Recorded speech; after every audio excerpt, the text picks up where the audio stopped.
제가 종목을 더 가져올까? 아니면 조금 더 개별 종목에 대해서 두려우실 분들을 위해서 이 ETF를 가지고 올까 고민을 해봤는데 아무래도 지금 시국이 시국이잖아요. 조금 더 불확실성을 줄이기 위한 요소로는 ETF가 나을 것 같아서 후자를 선택했습니다. 그러면 오늘은 어떤 ETF를 가지고 왔는지 다음 기사 통해서 확인해 보도록 할게요. 마찬가지로 제가 모틀리플의 기사를 가지고 왔는데 제목부터 함께 보겠습니다. One high-tech ETF down 25% you can buy right now. 지금 바로 매수할 수 있는 25%가량 주가가 빠진 하이테크 ETF입니다. 키포인트 보시면 The ARK Fintech Innovation ETF is down by 25% in less than 2 months. 아크 핀테크 혁신 ETF는 2달도 채 되지 않아서 25% 하락했습니다. The recent market weakness has hit technology stocks hard, and fintechs are no exception.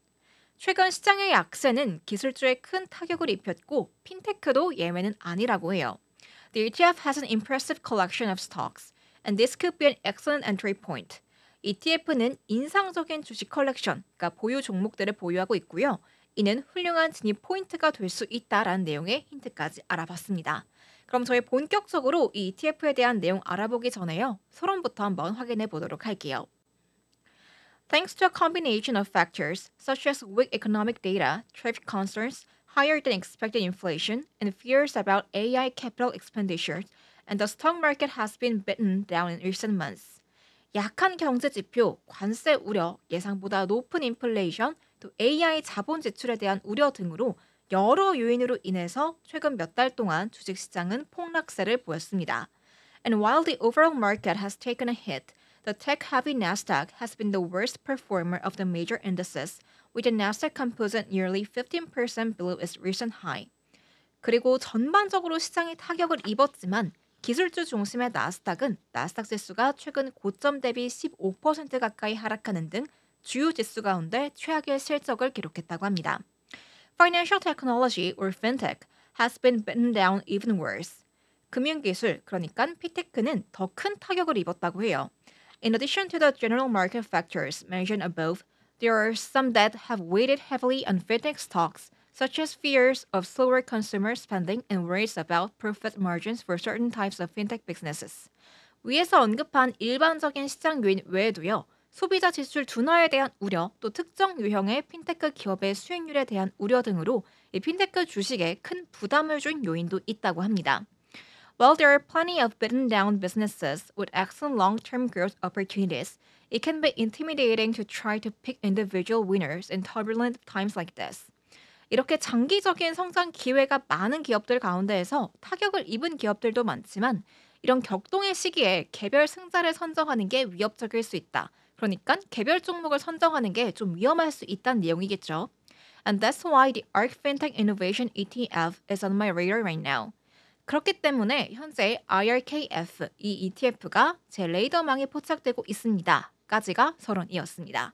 그럼 본격적으로 ETF에 대한 내용 살펴보도록 할게요. The ARK Fintech Innovation ETF 오늘의 주인공입니다. Most ETFs are passive index funds, meaning that they invest in all the stocks in a particular index and aim to simply match its performance over time. 대부분의 ETF는 패시브 인덱스 펀드로 특정 지수의 모든 종목에 투자하고 시간이 지남에 따라서 단순히 실적을 맞추는 걸 목표로 한다고 해요. On the other hand, the ARK Fintech Innovation ETF is an actively managed fund, which means that it has portfolio managers selecting stocks. 하지만 아크 핀테크 이노베이션 ETF는 적극적으로 운용이 되는 펀드로 이 포트폴리오 매니저가 주식을 선택한다고 합니다. In short, an index fund aims to match the performance of the benchmark, while an actively managed fund like this aims to beat a benchmark index. 간단히 말해서 인덱스 펀드는 벤치마크의 성과를 맞추는 걸 목표로 하고 이렇게 적극적으로 운용되는 펀드, 그러니까 지금 소개해드린 ETF는 벤치마크 지수를 이기는 것을 목표로 한다고 합니다. One of the biggest differences in practice is that index funds generally have more of their money in the largest positions and less in smaller stocks. 실무에서 가장 큰 차이점 중 하나가 인덱스 펀드는 성장 잠재력이 가장 큰 주식에 더 적은 자금을 보유하고 있다는 점입니다. On the other hand, actively managed funds will often have a blend of smaller and larger companies among their top holdings, not just the largest businesses in the industry. 그러나 적극적으로 운용되는 펀드는 업계 최대 규모의 기업뿐만이 아니고 상위 보유 종목 중에서도 규모가 작은 기업과 큰 기업이 혼합된 경우가 많다고 합니다. 그러면서 이 경우에 해당하는 게 바로 ARKF다라는 내용이 나오면서요. 구성 종목을 보여주고 있더라고요. 이 표 보시면 여러분 오른쪽에 마켓 캡 보이시죠? 이게 시가총액이거든요. 기업의 규모가 큰 기업만 있지는 않다는 점을 이 표를 통해서 확인할 수 있습니다. 그래서 ETF에 대한 내용 이어서 보도록 하면요. In short, you'll get a nice mix of different types of fintech stocks, including e-commerce companies, cryptocurrency businesses, payment processors, financial app providers, cybersecurity companies, and more. ETF는 전자상거래 기업, 암호화폐 비즈니스, 결제 처리 업체, 금융앱 제공업체, 사이버 보안 회사 등 다양한 유형의 핀테크 주식을 적절히 조합했다는 겁니다. And while there can be a short-term cyclically and headwinds, there's clearly a massive opportunity in financial technology over the years to come. 그리고 단기적인 주기성과 이 역풍이 있을 수는 있긴 하지만 앞으로 수년간 금융기술의 이 핀테크에는 엄청난 기회가 있을 것이 분명하다고 합니다. 그래서 ETF가 장점만 있냐? 또 그거는 아니더라고요. Risk to consider. 고려해야 될 위험이 나오고 있습니다. 몇 가지 주요 단점이 있다고 하는데 비용이 가장 큰 단점이라고 해요. 이 비용 비율이 0.75%로 대부분의 패시브 인덱스 펀드보다 높지만 다른 액티브 운용 펀드가 청구하는 비용과는 일치한다고 합니다. 이 ETF가 37개의 종목으로 구성이 되어 있는데 상위 10개 종목이 펀드 자산의 거의 55%를 차지하고 있습니다.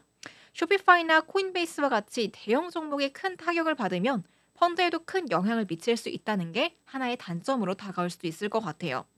그럼에도 불구하고 최근 시장 약세로 인해서 현재 가장 유망한 핀테크 주식을 저렴한 가격에 매수할 수 있는 기회가 있습니다. 바로 오늘 제가 소개해드렸던 이 ETF가 많은 상위 종목을 단일 투자로 결합한 거고 또 나스닥이 여전히 조정 영역에 속하고 있기 때문에 현재로서는 이 ETF를 강력히 고려하고 있다라는 내용의 기사였습니다. 여기까지 ETF에 대한 내용 살펴보고 왔는데요. 어떠셨나요, 여러분? 오늘 제가 좀 새롭게 핀테크 ETF를 갖고 와 봤는데 지금 워낙에 시장 변동성이 크기 때문에 종목을 추천해 드리는 게 조금 제 입장에서도 조심스러웠던 것 같아요. 매주 시장에 여러 이슈가 생기고 있는데 아직까지 뭐 상승장이다 이렇게 말할 수는 없으니까 주제를 고르는데 많은 고민을 하고 있습니다. 다음 주에도 좀 여러분께 유익한 주제를 가지고 와볼 수 있도록 노력해 보도록 할게요. 그럼 오늘 여기까지 제가 준비한 방송은 여기까지고요. 끝까지 시청해주신 여러분 고맙습니다. 저희 다음 주에 만나요. 안녕.